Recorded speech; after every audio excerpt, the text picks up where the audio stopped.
Bonjour, j'espère que vous allez bien. Aujourd'hui, je vais partager avec vous la méthode pour économiser le maximum d'argent, pour laisser l'argent à côté et pour faire une semaine blanche sans chaque mois, sans être dans le besoin facilement et vous mangez super bien. Alors, je pense que vraiment que je suis la première sur YouTube qui va partager cette méthode.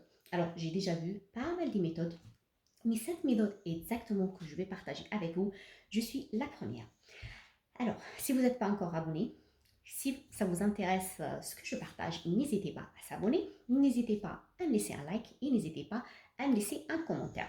Bien sûr, si vous avez déjà vu qu'il y a une chaîne qui a déjà partagé cette méthode que je vais partager avec vous, n'hésitez pas à me laisser un commentaire pour savoir, parce que moi personnellement, j'ai jamais vu ça.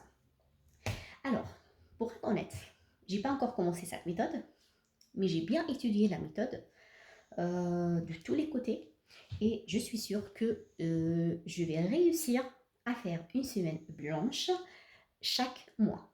Moi personnellement, j'ai déjà fait les semaines blanches, mais si je fais une semaine blanche ce mois, ben, le mois d'après, sûr que je peux pas faire.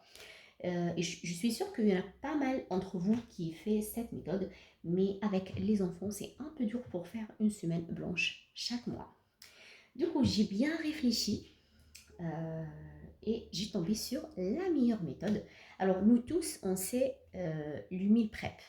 Le meal prep, c'est quand on cuisine. Par exemple, cette semaine, je vais cuisiner le maximum des repas pour avoir tous les repas de la semaine déjà prêtes ou presque prêtes. Mais moi, c'est pas ça ma méthode. Ma méthode, c'est le meal prep congelé. Oui, le meal prep congelé. Alors, c'est quoi le meal prep congelé? On a tous l'habitude de préparer des plats et les congeler. Et quand on a besoin, on utilise ces repas. Ça, c'est sûr. Mais moi, je vais faire un meal prep congelé pour la quatrième semaine. Dans le mois, il y a 4 semaines. Je vais cuisiner pendant les 3 semaines des repas. À chaque fois, j'essaie de congeler une quantité, le repas d'une journée. Au bout des 3 semaines, dans mon congélateur, il est déjà plein, il y aura pas mal de repas. Mais je ne vais pas laisser que les repas congelés. Je vais laisser aussi un peu à côté, par exemple, les lentilles, pois chiches, haricots blancs. À côté, je vais le cuire vite fait. Pâtes, riz, ça, on a tout le temps. Semoule aussi, on a tout le temps. Aussi, par rapport les fruits et les yaourts, comme vous le savez tous, que les yaourts, il y en a pas mal de yaourts, que les dates, quand on achète les dates, ils sont encore ça se périme dans 3 semaines. Du coup, si par exemple j'achète dans les 2 semaines avant les yaourts, bah, pour la quatrième semaine, il me reste des yaourts. Aussi pour les fruits, il y a pas mal de fruits qui se conservent très longtemps, comme les pommes. Alors on a les pommes, poires, oranges, kiwis. Tout ça, ça se conserve vraiment longtemps.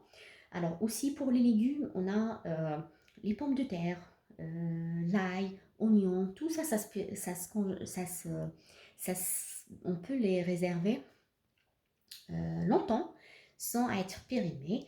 Aussi pour les tomates, si on achète des tomates de bonne qualité, ça reste dans le frigo même 2 semaines normales sans être périmées. Quoi d'autre? Pour les légumes, par exemple, si je veux faire de couscous, du coup, le jour quand je fais le couscous, je laisse une petite quantité déjà coupée de légumes. Je le mets dans un sac et je laisse dans mon congélateur. Le jour quand je peux cuisiner, mes légumes, ils sont déjà prêts. Aussi, à chaque fois, par exemple, nous, on aime bien la soupe. La soupe, c'est le harira ou shorba de chez nous. Du coup, quand je cuis pendant les 3 semaines, à chaque fois, je congèle un sac comme ça. La quatrième semaine, on a déjà 3 ou 4 sacs de soupe bien riches en légumes. Moi, comment je fais? Donc, quand je prépare ma soupe, je le congèle épais. Et quand je vais la cuire, je rajoute un peu d'eau, un peu d'herbe, un peu d'épices et de vermicelle et elle sera déjà prête. Ben, j'espère que vous avez compris la méthode, que je veux la faire avec vous. Le meal prep congelé, c'est ça. Du coup, pendant 3 semaines, la 4e semaine, je trouve mes plats. Tous, ils sont déjà prêts, congelés. Sinon, je vais compléter mes plats congelés avec le reste. Riz, pâtes, semoule, pommes de terre. Aussi pour la salade, comme vous le saviez, il y a la sucrine qui se conserve très longtemps. Ça reste même 2 semaines dans le frigo sans être périmé. Il y a aussi le chou blanc. Vous pouvez faire des salades avec le chou blanc, le chou rouge. Vous le râpez et ça se conserve vraiment très longtemps sans être périmé. Ben, c'est ça, par exemple, quand je fais la soupe, ben, je peux rajouter une salade de riz ou salade de pâtes, hein, et on mange et on n'a pas faim. Du coup, c'est ça ce que je vais partager avec vous, que je voulais partager avec vous, et c'est ça ce que je vais commencer avec vous dès le début du mois prochain. Ben, j'espère que vous avez aimé la méthode. J'espère que vous aussi, vous commencez la méthode. Ben, dis-moi s'il y a déjà quelques-unes entre vous qui fait déjà cette méthode, le meal prep congelé. Et si vous aimez bien l'idée, enfin, n'hésitez pas à me laisser un commentaire et un like. Bien sûr, ça me fait toujours plaisir de lire vos commentaires. Bah, si vous voulez aussi commencer avec moi de faire une semaine blanche chaque mois en, euh, et vous faites avec moi cette méthode de meal prep congelé, bah, n'hésitez pas à me laisser un commentaire. Je vous dis merci parce que vous êtes là, encore là, jusqu'à la fin de la vidéo. Et je vous dis au revoir à la vidéo prochaine.